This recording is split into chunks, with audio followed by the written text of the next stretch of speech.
Karena yang namanya dakwah itu tidak pernah tidak membuat orang tersinggung.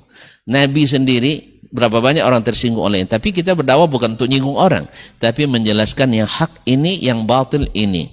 Dan tak mungkin kalau sudah menjelaskan yang hak itu hak, tak mungkin tidak tersinggung. Di masalah apapun.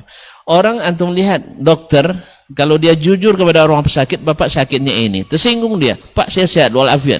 Bapak bilang saya mandul katanya. Nah, dia terima pada awalnya.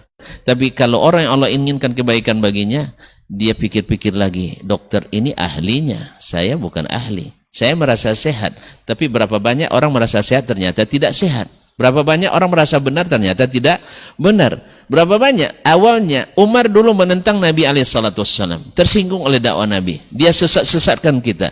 Dia katakan kita jahil. Dia dia rendahkan para nenek moyang kita. Yang orang-orang hebat dianggapnya tidak berakal dan sebagainya. Terus tersinggung tak? Tersinggung. Kan Abu Jahal tersinggung gara-gara itu. Tapi akhirnya Allah bukakan bagi Umar kebaikan. Oh ternyata kita dulu dalam kesalahan.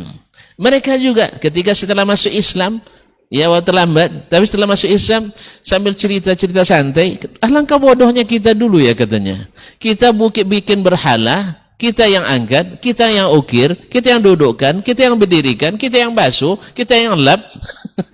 Bahkan kita makan, lalu kita sembah. Di mana kehebatannya?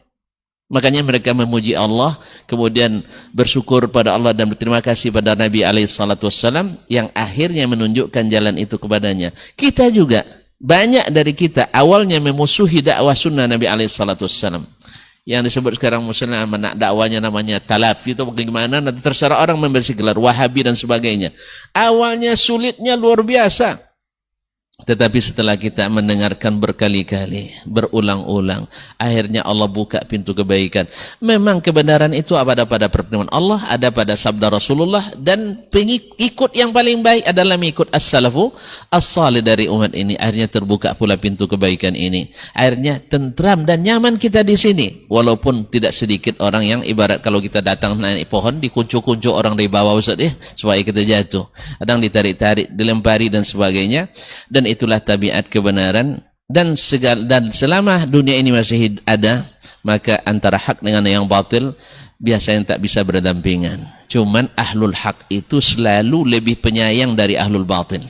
Oleh sebab itu kita akan dapatkan ahlul hak, ya, walaupun dicaci dimaki tidak berbalas. Tidak akan ada istilah mempersekusi pengajian dari ahlul hak, tidak ada. Selalu yang mempersekusi itu adalah ahlul ahwa.